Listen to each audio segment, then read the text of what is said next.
Good morning बच्चों, कैसे हैं आप लोग। उम्मीद करते हैं बहुत अच्छे होंगे और घर पर ही रहकर पढ़ाई कर रहे होंगे।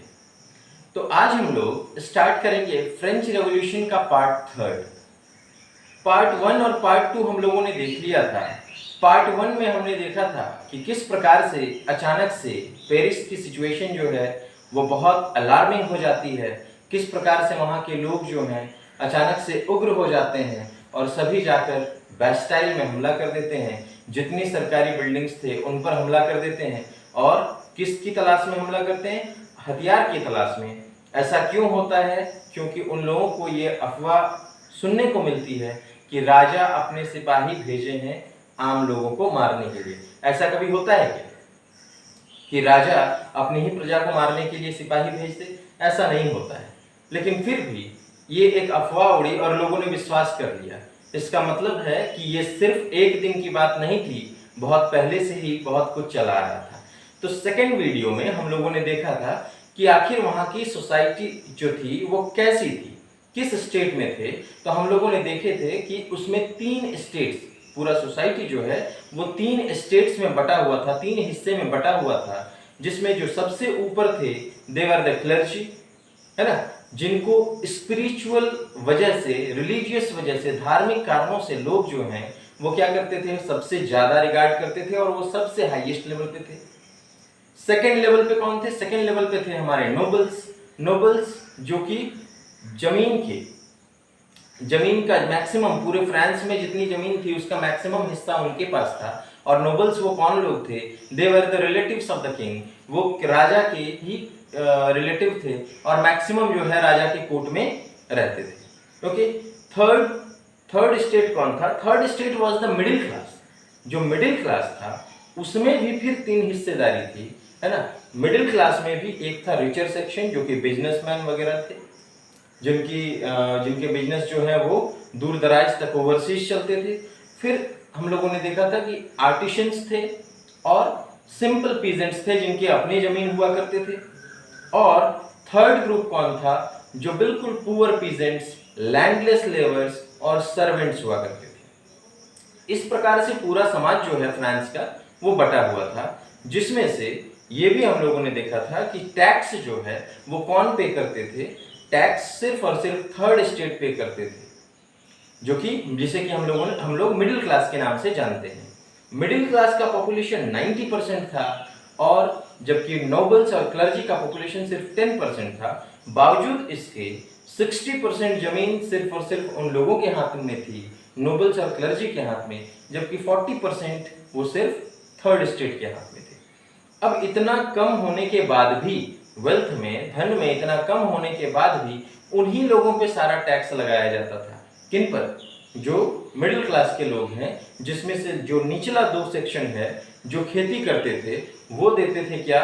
एक टाइल्स नाम का एक टैक्स था जो कि चर्च को दिया जाता था, 1/10 ऑफ द प्रोड्यूस। और वहीं पे फ्यूडल ड्यूज दिए जाते थे, नोबल्स को अलग। तीसरा, डायरेक्ट टैक्स तीनों को ही मिडिल क्लास को देना पड़ता था, स्टेट को टाइप। तो हम लोग देखते हैं कि बहुत सारे, जबकि इतना वेल्थ होने के बाद भी फर्स्ट सेक्शन क्लर्जी और सेकंड सेक्शन नोबल्स, इनको किसी प्रकार का टैक्स नहीं देना पड़ता था।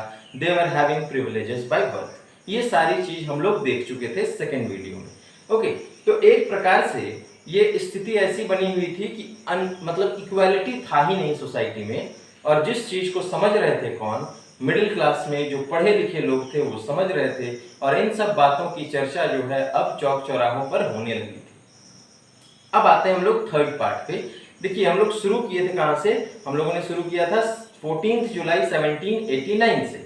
और मैं पहले ही बता चुका हूं कि पूरी स्टोरी जो है ये चलेगी बैक फ्लैश में, है ना, कि किस तरह से हम लोग अब 14 जुलाई को जो हुआ उसके पीछे का कारण क्या था ये हम लोग देखने वाले हैं। तो उसके पीछे के कारण पे आए। 1774 से आगे तो बढ़ चुके हैं। अब आते हैं हम लोग कहां पे? 1789 पे, कि जब राजा आता है, राजा देखता है पूरा खजाना खाली है, उसके लिए बहुत मुश्किल हो जाती है कि किस प्रकार से राज्य चलाया जाए, इतनी बड़ी आर्मी मेंटेन की जाए, कोर्ट को मेंटेन किया जाए और एवरीडे लाइफ जो राज्य में चलता है उसको भी कैसे मेंटेन किया जाए। इसलिए उसने सोचा था कि क्या किया जाए, एक दूसरा टैक्स जो है वो इम्पोज किया जाए। और चूंकि उस वक्त तक का जो जिसको कि ओल्ड रेजाइम कहते हैं हम लोग 1789 के पहले, उस वक्त तक ऐसा नियम नहीं था। ऑल्दो ये ऑब्सोल्यूट मोनार्की था, लेकिन फिर भी टैक्स इंपोज करने के लिए एक मीटिंग बुलानी पड़ती थी जितने स्टेट्स हैं उन स्टेट्स के जनरल का। ठीक है, तो अब यहीं से हम लोग देखेंगे the outbreak of the revolution. तो क्या होता है, Louis 16 had to increase taxes. Louis 16 को टैक्स तो बढ़ाने पड़ेंगे ही, और इसको बढ़ाने के लिए उन्हें सहमति चाहिए सारे स्टेट्स जनरल की, जिसके लिए वो क्या करते हैं, ऑन 5 मई 1789 assembly of states general held. अब स्टेट्स जनरल कौन थे, they were the representative of their own state. States general जो थे वो अपने स्टेट के रिप्रेजेंटेटिव थे, जिनकी एक मीटिंग बुलाई गई। ठीक है, अब मीटिंग में कितने कितने लोग थे वो देखते हैं। फर्स्ट स्टेट जो नोबल थे उनके तरफ, फर्स्ट स्टेट जो क्लर्जी थे उनके तरफ से 300 लोग आए थे, 300 रिप्रेजेंटेटिव। सेकेंड स्टेट नोबल्स, उनके तरफ से भी 300 रिप्रेजेंटेटिव आए थे। और मिडिल क्लास जो थर्ड स्टेट है उनके तरफ से 600 रिप्रेजेंटेटिव, क्योंकि उनका पॉपुलेशन जो है वो काफी ज्यादा था, 600 representative. So in all there were 1200 representatives, जिनके साथ ये मीटिंग करनी थी कि टैक्स को इंपोज किया जाना चाहिए। अब एक बात को समझेंगे कि ओल्ड रेजाइम में जो वोटिंग का सिस्टम था वो कैसा था कि हर स्टेट का एक वोट होता था। Okay, each state was having only one vote. पर इस बार वोटिंग का सिस्टम कुछ अलग होगा। उससे पहले की स्थिति थोड़ी देख लेते हैं। चर्चा के पहले की स्थिति क्या होता है कि जहां पे वर्साइल्स में जहां ये मीटिंग हो रहा होता है, वहां नोबल्स और क्लर्जी के जो 300 रिप्रेजेंटेटिव थे उनके लिए कुर्सियां लगी हुई थी। वो लोग 300 लोग आपस में एक दूसरे को फेस करके आगे बैठे हुए थे, जबकि 600 representative who were more educated, जो कि ज्यादा पढ़े लिखे थे, मोर एजुकेटेड एंड प्रॉस्पेरस, ज्यादा धनी भी थे, वो richer sections of middle society से थे, वो इतना सब कुछ होने के बाद भी वो लोग उनके पीछे खड़े थे। वो लोग पीछे खड़े थे, जबकि यहाँ पे नोबल्स और क्लर्जी के रिप्रेजेंटेटिव जो हैं वो आगे बैठे हुए थे। तो ये पहला गुस्से का कारण हो गया। किसी को भी खराब लगेगा कि आप हमें मीटिंग में बुलाए हैं तो सारे के साथ बराबर का व्यवहार किया जाना चाहिए, लेकिन वैसा नहीं था, यहाँ पर भी भेदभाव देखने को मिला। ओके, अब आ जाते हैं किस पे, अब आ जाते हैं चर्चे के विषय पे। जब मीटिंग होना स्टार्ट होता है तो पहले की तरह जैसा था कि मीटिंग में क्या होगा, हर स्टेट को अपना एक एक वोट देना है। तो इस तरह से क्या होगा कि नोबल्स और क्लर्जी जो है वो तो अपने वोटिंग में आगे आ जाएंगे कि नहीं, हम लोग अपने ऊपर किसी प्रकार का जो है टैक्स वो इम्पोज नहीं करेंगे, और फिर ये अकेला पड़ जाएगा, third state will be alone, और इन्हीं के ऊपर सारा टैक्स पड़ जाएगा। नाउ अब क्या होता है कि ये मिडिल क्लास में, जैसा कि अभी बताया गया कि इसमें पढ़े लिखे लोग ज्यादा थे, तो इन लोगों ने इस वोटिंग के सिस्टम में चेंज करने का डिमांड किया। कहा no, now not only the state will be having the right to vote, state का एक वोट नहीं बल्कि each member will cast its own vote. जितने मेंबर यहाँ पे प्रेजेंट हैं हर कोई अपना एक वोट देगा। ये कैसा राइट हो गया, डेमोक्रेटिक राइट है ना। तो एक बदलाव आया, और जैसे अगर ये चीज दे दिया जाता तो क्या होता कि ऑब्वियसली नोबल्स और क्लर्जी पे टैक्स इंपोज हो जाते। तो जैसे ही इस बात को उठाया गया, ये डिमांड रखा गया मिडिल क्लास के द्वारा, the demand of third state that each member would have one vote in assembly as whole, हर मेंबर को एक वोट देना है। जैसे ही ये बात सुना गया तो राजा ने तुरंत इसको एकाएक क्या कर दिया, रिजेक्ट कर दिया। बोला नहीं नहीं, ऐसा नहीं चलेगा, जैसा पहले होता था वैसा ही चलेगा। तो ये लोग 600 लोग थे, ये रिप्रेजेंटेटिव थे, ये भी गुस्से में क्या करते हैं, वहां से मीटिंग छोड़ के बाहर निकल जाते हैं। अब यहां से जितने मेंबर बाहर निकलते हैं उन लोगों ने डिसाइड किया कि नहीं, यहाँ पे मोनार्की का पावर जो है वो बिल्कुल मतलब अनलिमिटेड हो चुका है, इसलिए इनके पावर को लिमिट करना होगा, और इसके लिए डिस्कशंस जरूरी है, मिडिल क्लास का डिस्कशन जरूरी है। तो ये घटना कब घटी थी, ये मीटिंग हुई थी 5 मई 1789 को।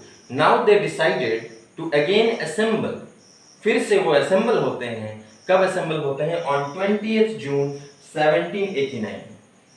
20 जून 1789 को वो कहाँ असेंबल होते हैं, वो असेंबल होते हैं टेनिस कोर्ट में। ओके, टेनिस कोर्ट जो कि वर्साइल्स में ही एक कोर्ट है, वहां पे एक ग्राउंड है, वहां पे वो असेंबल होते हैं। याद रखेंगे कि इसे टेनिस कोर्ट ओथ के नाम से भी जाना जाता है। तो ये वहां टेनिस कोर्ट में वो असेंबल होते हैं और असेंबल होकर वो शपथ लेते हैं कि जब तक हम लोग यहाँ पे एक कॉन्स्टिट्यूशन का निर्माण नहीं कर देते हैं और इस राजा के पावर को लिमिटेड नहीं कर देते हैं, तब तक हम लोग यूनाइटेड रहेंगे। और ये जो असेंबल हुए थे, इन लोगों ने अपने आप का इस असेंबली का नाम क्या दिया था? National assembly. ओके, तो देखेंगे on 20th June 1789 they assembled in tennis court and declared themselves as national assembly and swore not to disperse drafting till drafting a constitution that would limit the powers of monarch। तो इन्होंने वहां पे शपथ क्या ग्रहण किया? इन लोगों ने शपथ ग्रहण किया कि जब तक हम लोग यहाँ पे एक कॉन्स्टिट्यूशन न बना लें और राजा के पावर को बिल्कुल लिमिटेड न कर दें, तब तक हम लोग अलग नहीं होंगे। And this type of oath is known as tennis court। You will be asked a question that what do you mean by tennis court oath? ये सवाल पूछा जाता है that what do you mean by tennis court oath?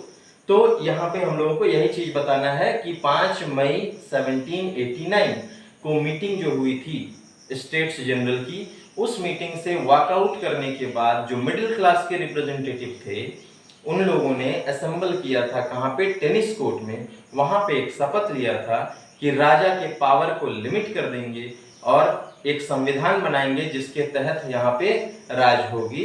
तो इस चीज के शपथ को क्या कहा जाता है? टेनिस कोर्ट ओथ कहा जाता है। ओके, नाउ अब आते हैं कि ये जो नेशनल असेंबली बनी थी, इनको लीड करने वाले कौन थे? सो ये national assembly, now this was led by Mirabeau and एब्बेसियस। ओके, एब्बेसियस, ये मिराबो जो है, ये ऑल्दो एक नोबल थे, लेकिन फिर भी इन्हें सामाजिक व्यवस्था जो है वो पसंद नहीं आ रही थी। इन्हें भी देखकर ऐसा लगता था कि समाज में जो है वो इक्वालिटी नहीं है, तो इसलिए वो लड़ रहे थे किसके लिए? मिडिल क्लास के लिए। ठीक है, सो मिराबो एंड एब्बेसियस जो है, उन्होंने एक बहुत ही अच्छा पैम्पलेट बनाया था जिसका नाम था व्हाट इज थर्ड स्टेट, जिसमें कि थर्ड स्टेट में किस प्रकार से थर्ड स्टेट वाले को दबाया जाता था, शोषण किया जाता था, ये सारी बातें लिखी हुई थी। लोग जागरूक हो रहे थे। मिराबो इतनी अच्छी भाषण देते थे, इतना अच्छा स्पीच था कि उनकी आवाज में एक जादू थी कि वो क्राउड को असेंबल कर सकते थे। तो जब जब मीटिंग होती थी, बहुत बड़ी जो है भीड़ वो इकट्ठा कर लेते थे और लोगों को जागरूक करने में सक्षम थे। ना जब ये नेशनल असेंबली की ये थर्ड स्टेट के लोग जो हैं, वो वहां पे बिजी थे किसमें? Drafting a constitution. यहां से बहुत इंपॉर्टेंट हो जाता है ये टॉपिक बच्चों, कि जब ये लोग बिजी थे ड्राफ्ट करने में, कॉन्स्टिट्यूशन ड्राफ्ट करने में, उसी बीच में क्या होता है कि बहुत कड़ाके की ठंड पड़ती है और वहां पे फसल पूरी तरह से बर्बाद हो जाता है। फसल बर्बाद होने से क्या होता है कि जो दुकानदार थे, जो बिजनेसमैन थे, जिनके हाथों में ब्रेड थे, वो क्या कर रहे थे कि उन्होंने ब्रेड के स्टॉक को होल्ड करके रख दिया और उसके दाम जो है बहुत तेजी से बढ़ गए। अब लोगों का हार्वेस्ट पूरी तरह से खराब हो चुका था, लोगों की फसल बर्बाद हो चुकी थी और उनको अपने बच्चों को खिलाना भी तो था। तो इस क्रम में क्या हो रहा है कि ब्रेड का दाम बहुत ज्यादा बढ़ गया, वेजेस बिल्कुल नहीं बढ़े। तो ऐसे में क्या हो रहा था कि डिमांड बहुत ज्यादा, सप्लाई बहुत कम। जो घर की औरतें हैं वो लाइन में लगी रहती थी, घंटों लाइन में लगी रहती थी कि ब्रेड मिले तो जाके अपने घर में बच्चों को खिलाएं, है ना।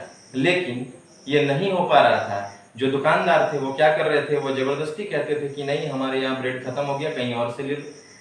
और इस क्रम में जो है अचानक से लोगों का गुस्सा फूट पड़ा, महिलाओं का गुस्सा फूट पड़ा। याद रखेंगे, महिलाएं जो हैं वो खुद भूखी रहे कोई बात नहीं, लेकिन उनके बच्चे भूखे नहीं रहने चाहिए।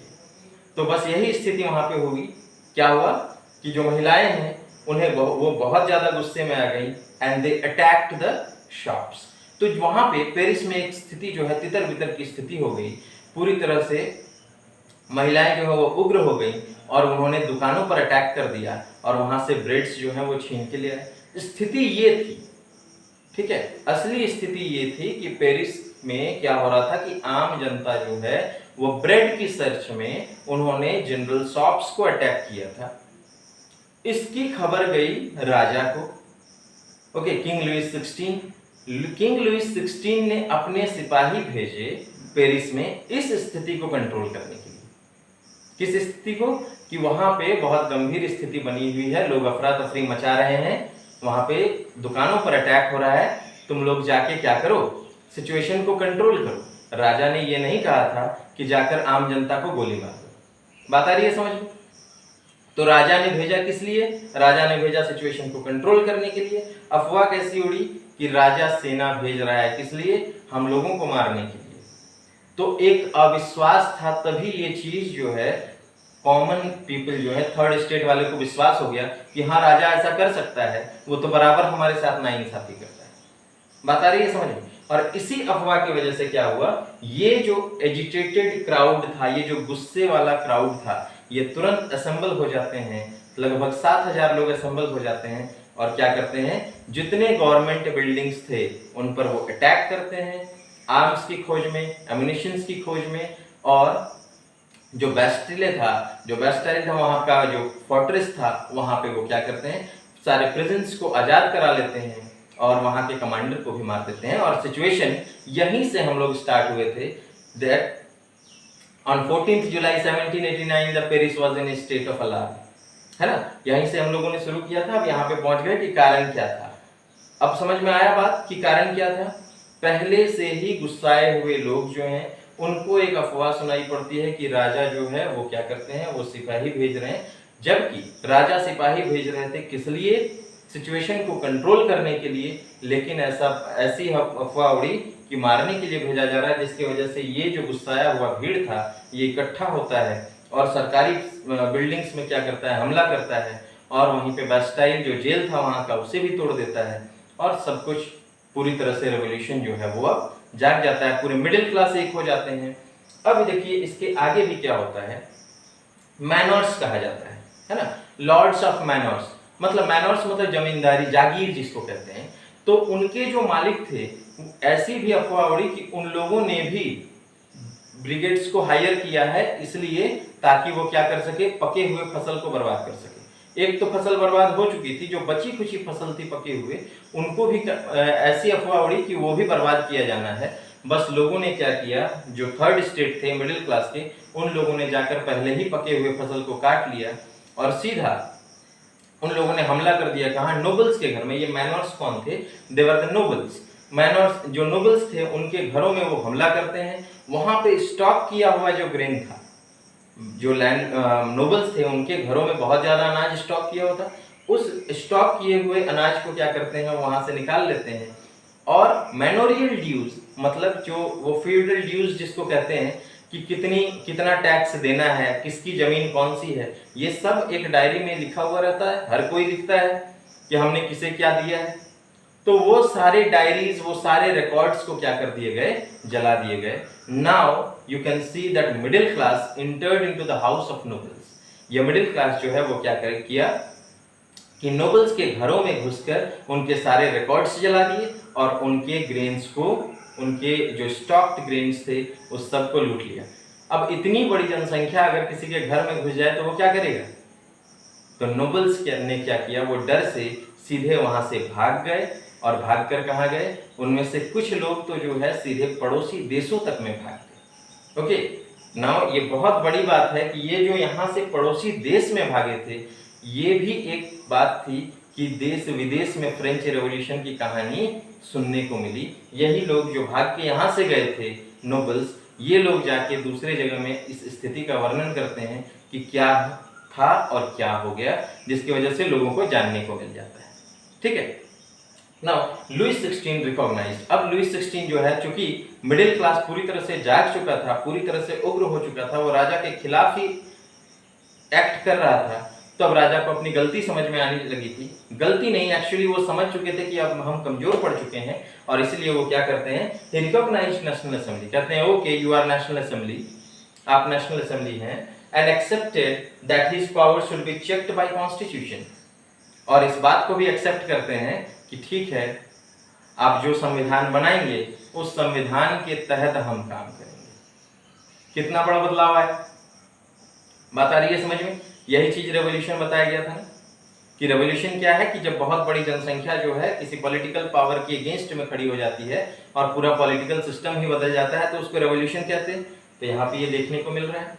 नाउ ऑन 4 अगस्त, 4 अगस्त की रात में और एक मीटिंग होती है नेशनल असेंबली की, और उस मीटिंग में ये डिसाइड किया जाता है कि फ्यूडल ड्यूज जितने भी थे, फ्यूडल सिस्टम को एबॉलिश किया जा रहा है फ्रांस से। दूसरा बड़ा बदलाव जिसमें कि नोबल्स को सारे टैक्स जाते थे वो भी खत्म हो गया।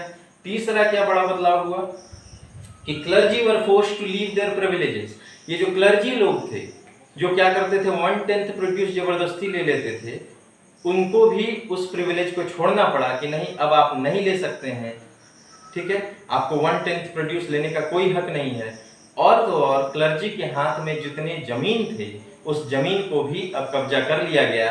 अब नेशनल असेंबली के हाथ में लगभग 2 बिलियन लाइवर्स की संपत्ति थी जिसके थ्रू वो क्या कर सकते थे, फ्रांस को चला सकते थे।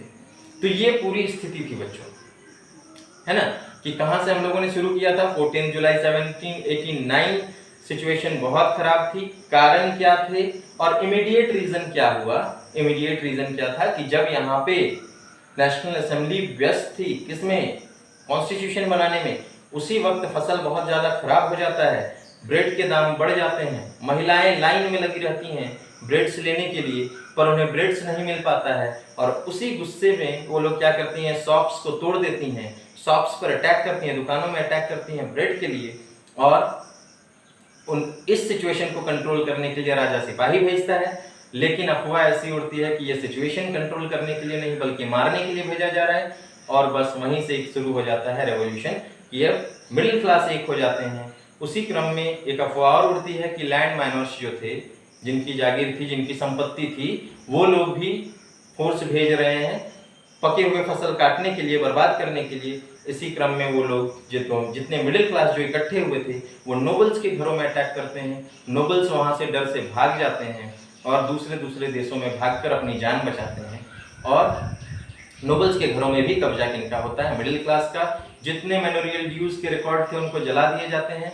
राजा इस परिस्थिति में झुक जाता है और एक्सेप्ट करता है कि yes you are national assembly, you are recognised as national assembly and I will be acting as per your constitution. आप लोग जिस प्रकार की कॉन्स्टिट्यूशन ड्राफ्ट करेंगे हम उस प्रकार से काम करेंगे, ठीक है, और मेरे हर एक्ट को चेक किया जाएगा किनके द्वारा, कॉन्स्टिट्यूशन के द्वारा। और इस प्रकार से फिर यहाँ तक होने के बाद 4 अगस्त को फ्यूडल ड्यूज का सिस्टम भी एबॉलिश कर दिया जाता है, फ्यूडल टैक्स एबॉलिश कर दिया जाता है, क्लर्जी के द्वारा मिलने वाला, क्लर्जी को मिलने वाला प्रिविलेज वो भी खत्म कर दिया जाता है, मतलब टाइट्स जो है अब उनको नहीं मिलता है, और उनके हाथ में जितने जमीन थे वो भी ले लिए जाते हैं।